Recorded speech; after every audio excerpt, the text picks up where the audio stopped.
Welcome to Al Bernstein Unplugged Unboxing.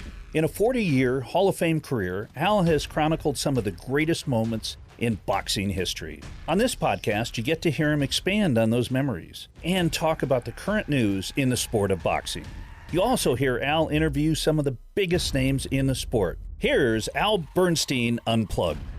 Hi, everybody, and welcome to this episode, one in which we are going to visit with Leo Santa Cruz, who will be fighting on October 31st against Gervonta Davis in a big Showtime pay-per-view down in Texas, where for the first time fans will be in attendance, socially distanced appropriately, but in attendance nonetheless. And so we're gonna chat with Leo a little bit later, and we're also going to answer several of your questions and chat about the sport in general. And to help me do that, my co-host, Mr. Trip Mitchell. Trip, how you doing? I'm doing great, Al. And the idea of having a small amount of fans in the Alamo Dome is interesting because you and I have done televised fights where we had small amount of fans, but it wasn't because of social distancing. It was because of poor promoting. Yeah, or a small arena that couldn't handle more. Yeah, that's going to be intriguing. But I think it'll still add some element of excitement, certainly, and obviously the need to social distance is paramount to make sure that it's safe, and it'll be interesting. And the Alamo Dome, of course, is a cavernous place, so it seats 80-some thousand people, I think, and so I'm not sure where they're going to cap the crowd at, but they'll do it based on what they think is a safety factor. What's your favorite? If you had the best fight in the world in any arena, do you like doing the big? You guys go over to Wembley now with 80,000 people. You've done fights all over with that many people. Or would you rather be in like a smaller building with just much more energy? What's your favorite? Yeah, that's a very interesting question. What it's like. I did college basketball for ESPN a couple of years, and I did part of the time I did the Big Sky Conference, where you were in smaller gyms that were packed with people, and then I did a couple of games where it was in larger arenas in a couple of the bigger conferences, and they each have their own excitement level, because when you're there with 90,000 people, as we were for the Klitschko-Joshua fight, it takes on a life of its own. It's extraordinary, and yet a small venue that's packed to the hilt, that where the energy is palpable and you feel everybody is right there with you. Is also exciting. Probably the most exciting crowd experience that I've ever had in announcing a fight was when we did the Ricky Hatton-Costa Tszyu fight at the MEN Arena in Manchester. And I had been there also for Joe Calzaghe and Jeff Lacey, which was a close second for especially in European fights. But that was a very exciting experience as well. Who are the craziest fans in the world? What nationality? Fans in Massachusetts that have had a lot to drink. Cape Cod Coliseum. Early in our Top Rank Boxing series, we did a lot of fights, a lot of them involving Mickey Ward, ironically. And of course, Mickey had his share of drama, just family-wise. And the fans there, they just would, especially when they imbibed a little bit, they were given to being kind of nutty. At one point, we were doing, this was early in my career, we were doing the Open, and the crowd really wanted the fights to start, and they saw us standing there, and the group of fans right in front of us, or a little bit in front of us, was really angry, and they started screaming at the top of their lungs, "You suck! You suck! You suck!" right at us, And I was, taken aback. And Sal Marciano looked at me and he said, "Yeah, it's going to get worse over the years. This is nothing." So, yeah. Well, but anyway, so those fans. You guys learned a lesson: never do fights at Harvard again. Pardon? Never do fights at Harvard again. Yeah, right. Exactly. Yeah, that's right. Those Harvard students were very unruly. So during the course of the fights, we always hear about Compubox. That's a service that Yeah. really helps out by can you counting the punches, power, and that sort of thing. Can you talk a little bit about how that helps broadcasters out? Yeah, Compubox was started many years ago by Bob Canobio and our friend Logan Hobson, uh, and um, and it is a service that is widely misunderstood, I think, in many respects, because the purpose of Compubox was not to tell you who won fights; it was to provide the broadcast with another tool that it could use to enhance their coverage of the fights. And uh, I was in on CompuBox early because they worked with the ESPN Top Rank Boxing Series in the 80s. And while they also did HBO fights, and now, of course, that group works with us at Showtime doing show stats, and they work with many of the other broadcast outlets as well. And what it is that the way they devised it, one person counts the punches of one fighter and another person counts the punches of the other fighter. So a person is focusing in uh, on one fighter, and it's broken down into categories as the fans see at home. You know, whether it's a jab or a power punch, which is everything other than a jab. They also now have broken down to body punches, which is great. That's very effective. And I've always thought it was an effective tool to use to point things out in fights. Bob Canobio, interestingly, is on the ballot this year for the Hall of Fame, the Boxing Hall of Fame, which demonstrates completely how mainstream it is and how much it's been accepted, because you can't be more mainstream than being on the ballot for the Boxing Hall of Fame. And by the way, the Hall of Fame voting this year is really hard, because while you get to pick five fighters on your ballot in the main category, the modern category, there will only be three fighters, more than likely, that will be selected.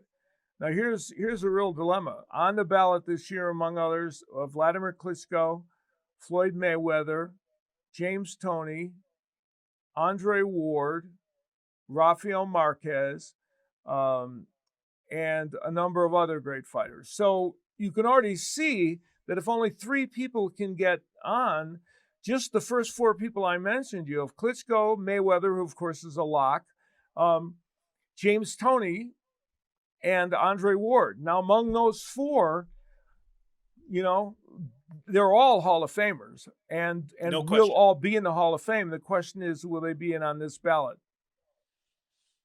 Yeah, and personally, I think Andre Ward would be our favorite in many respects. Well, yeah, I think Andre Ward deserves to be in the Hall of Fame, but then, you know, so does James Toney and Vladimir Klitschko. So, and they're all three of them. Mayweather's a lock, so we know he's going to get in. And then Rafael Marquez is not far behind all them.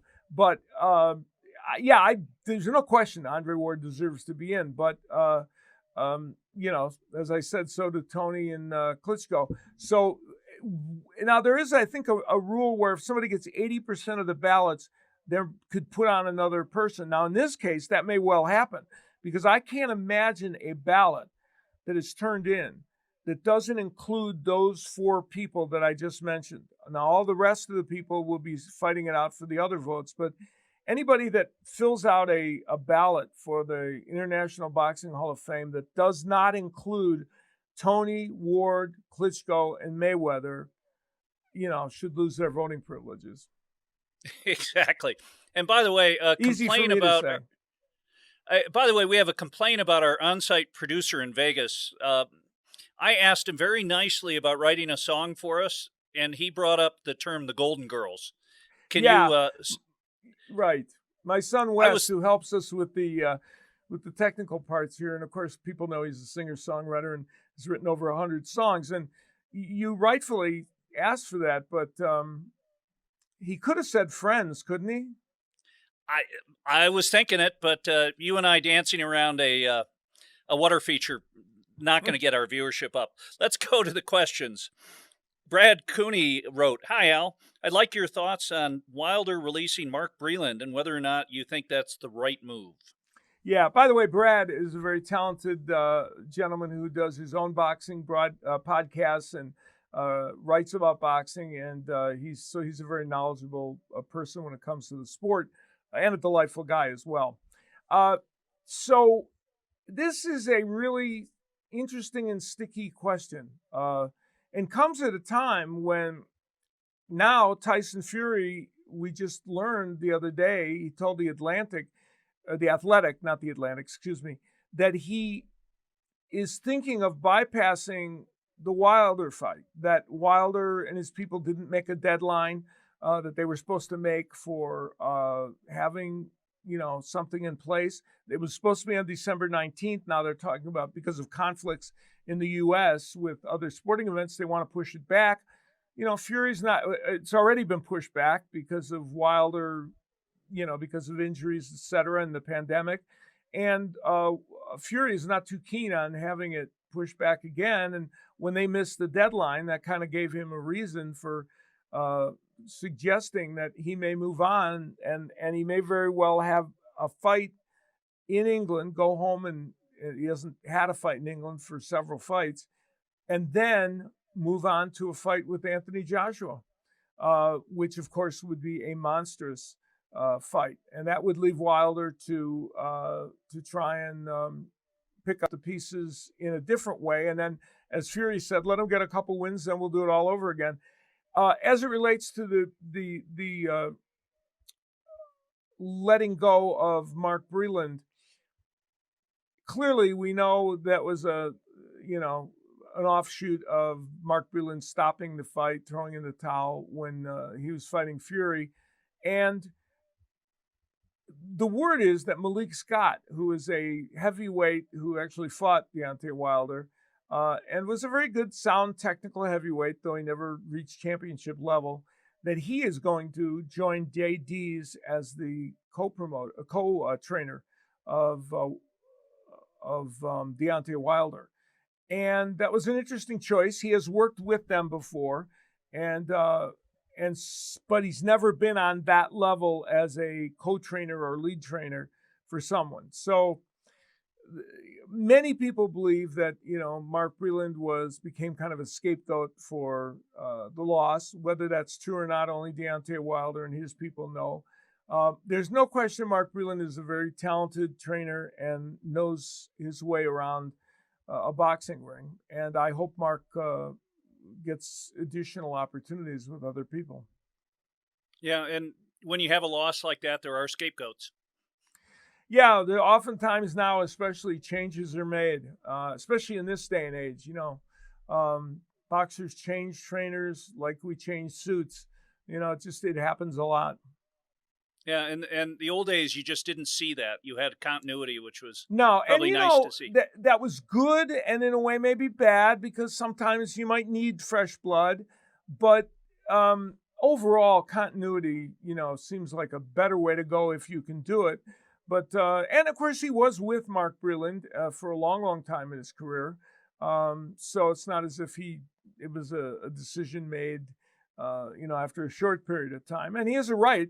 Deontay Wilder has a right to have anyone he wants training him. So it's his prerogative, certainly, to make a change.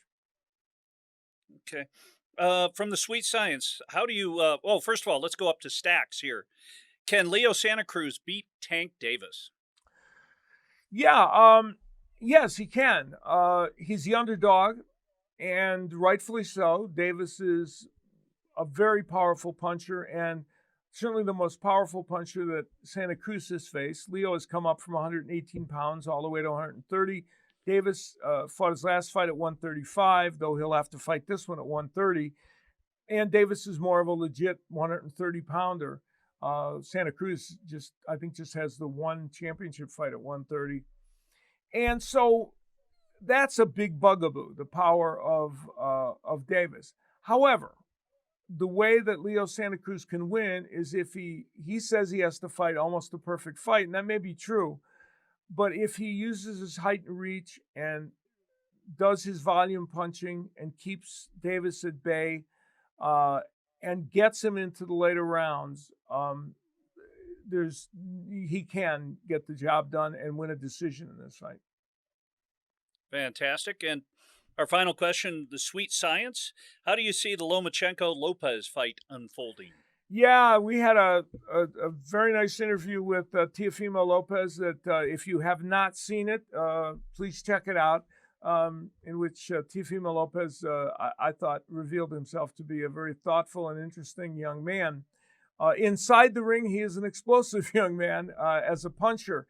And that fight is one of the most anticipated, I think, of the last several years in the sport of boxing. Again, in a kind of similar theme, I think the first 6, 7, 8 rounds of that fight are the rounds in which Teofimo Lopez could be very dangerous to Lomachenko. And the longer that fight goes, I think the better it is for Lomachenko, even though I'm not suggesting Lopez can't do 12 rounds or even be effective. But Lomachenko is just a master boxer. And what we don't know, and we haven't really seen Lopez get hit by a top lightweight. Richard Comey, who would have tested him, never got to hit him because he knocked Comey out so quickly. And so can Loma hurt Lopez? It's possible. Loma is a good puncher.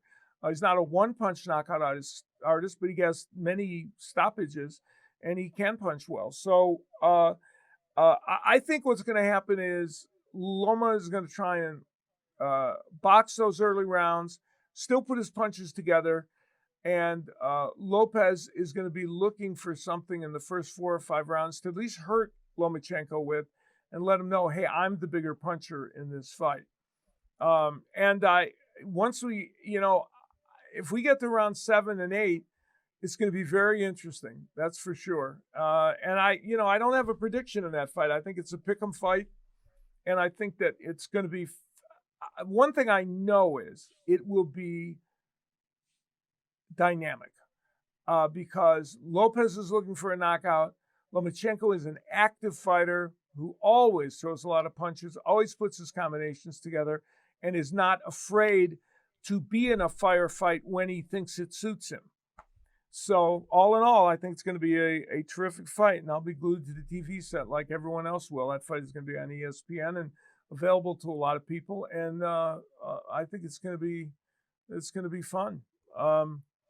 Now, the other fight that's going to be fun is on October 31st when Leo Santa Cruz and Gervonta Davis get into the ring. And we had a chance to talk to Leo Santa Cruz. Here's our chat with Leo. Leo, this match is an interesting one for so many reasons between you and Tank Davis. One of them is the fact that it's for both the lightweight and junior lightweight championship, super featherweight, if you will. And for you, you could become the first Mexican fighter to win titles in 5 different weight classes. That's got to be a pretty impressive thought for you to think you could be going for that. Yeah, no, of course it is. Ever since I started boxing, I wanted to become world champion. That was my dream. Then my dream started getting bigger, and now that I have the chance to be a 5-time 5-division world champion is something that I never imagined, and I want to accomplish. There's a big opportunity for me, so I'm gonna go out there, give it my best, my all, and then, fight for both titles the same night. And against Gervonta Davis is great for me. It's a big opportunity that I can't, let pass. Now you're going to go into this fight as the underdog, which is very rare for you. How does it feel to be the underdog in a fight like this?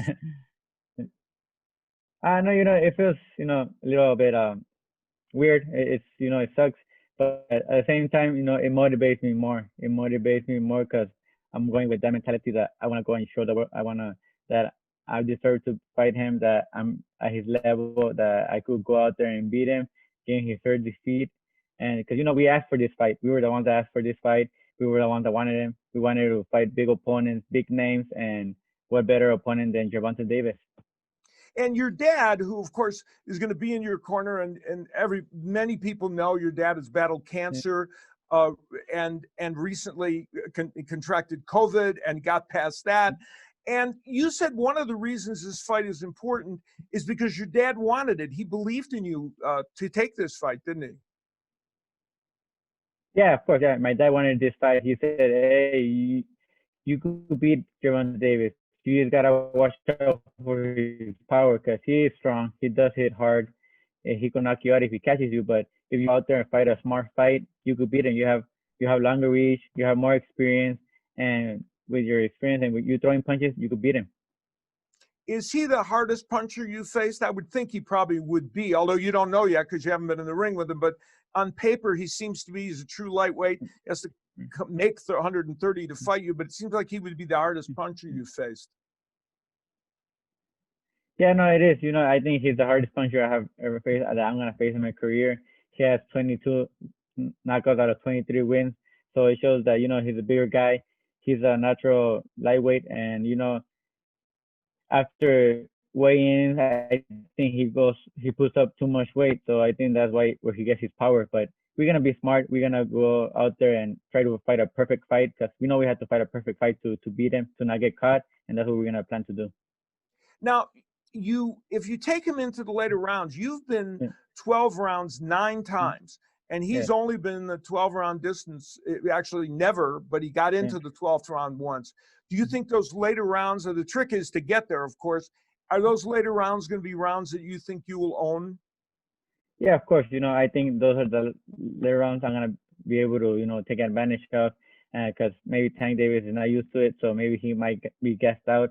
And also with my pressure, because with my pressure, no fighter likes a fighter being on top of you, throwing punches, pressuring you. I think that's even gonna get even more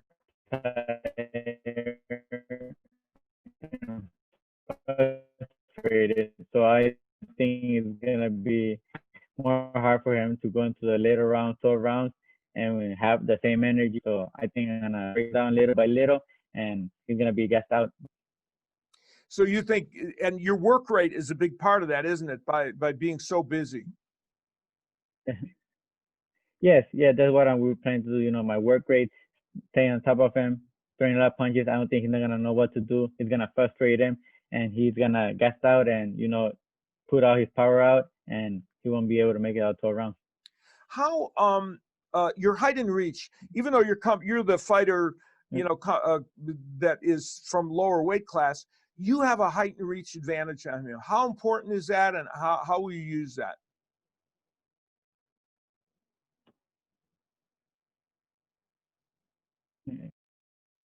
Yeah, it's very important for me, to have the high reach because I know he has the power. I know he's shorter, so I think with my 1-2, my jab, keeping from the outside, not letting him come in, my punches are gonna land first if I throw him first. So I just gotta be smart, not let him come in, throw those big power punches, and when he does, I'm just gonna take steps back and just not let get hit.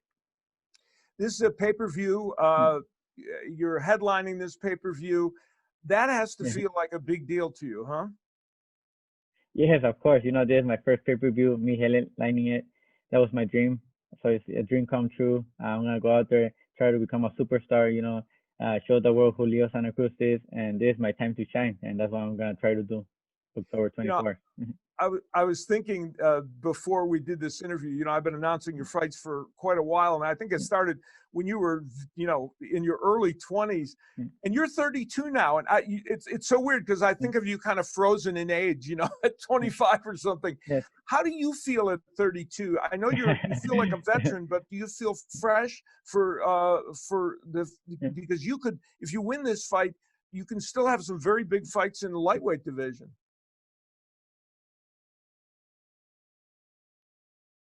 Yeah, of course. No, yeah, my body still feels great. I feel young. I still feel young. My body feels great. I feel strong. Speed. Everything is still there. I still have hunger since I began. I want to accomplish more things, and I think if I win this fight, there's other big fights out there for me, and I'm gonna try to take advantage of them. Before I let you go, what is the one thing that Leo Santa Cruz can't do in this fight that you have to stay away from 100% in order to win?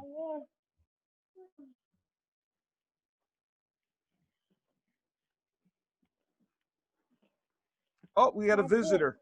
There you Yes, go. I think it cut off. Can you ask the question again? Yeah. What is the one Yeah. thing that look at her, she's so cute.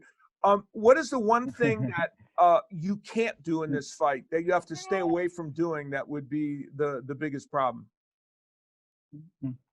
Oh, the one thing I can do is stay right there and brawl with him. You know, 'cause I know we know he's strong, he has power, and I can't stay there and like I do with other fighters and do my defense like that because I know he's gonna that's perfect for him. You know, that's what he wants. He wants a fighter to stay right there, like Jose Pedraza did. He stood there and he was getting hit, and that's how he knocked him out. So I can't stay there. I have to be moving all the time. You know, like moving and not staying in there with him and exchange big power punches. That's great, and we got a Mhm. little example of it Yeah, from your son back there. Hey, yeah. congratulations on this pay-per-view, um, Leo, and we look forward to seeing you in the ring against Tank Davis. You know, thank you very much. I appreciate it. Hopefully, you know, I go out there, give a great fight for the fans, and I get the win.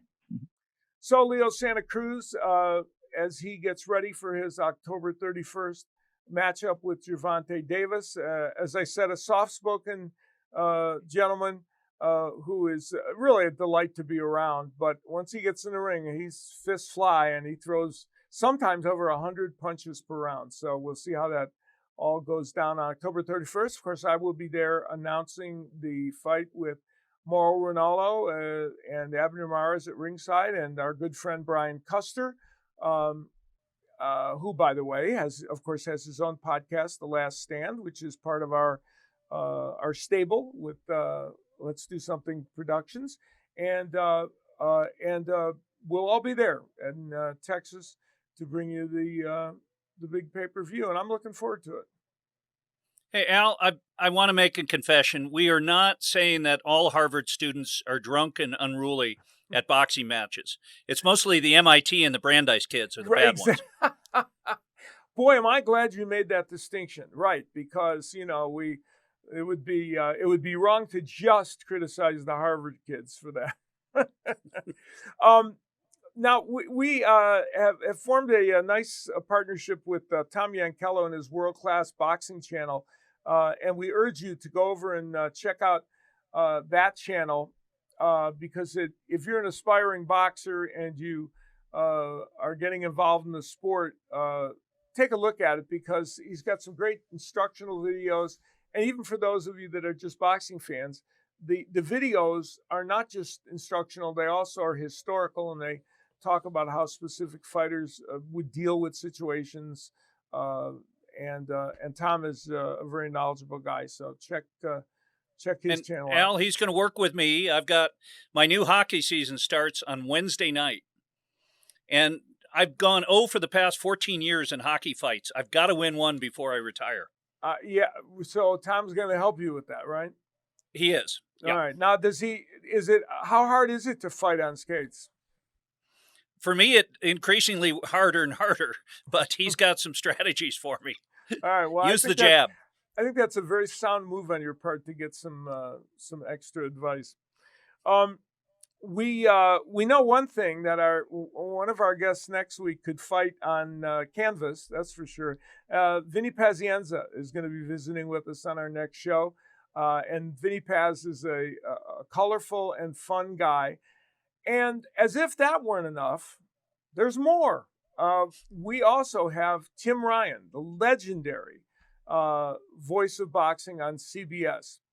Tim is a great guy who I had the chance to work with on a couple of different pay-per-views where he and Gil Clancy, of course, he and Gil Clancy were the team at CBS over years. My favorite announcing team of all time, probably. And when I worked with them, Trip, there were a couple of occasions where I had to sit in with them. And you know what it felt like? Somebody tapping Ginger Rogers on the shoulder when she was dancing with Fred Astaire and saying, "Would you dance with me?" It just didn't feel right to be there in that mix, and they were gracious, of course, but they had their own chemistry that was so special.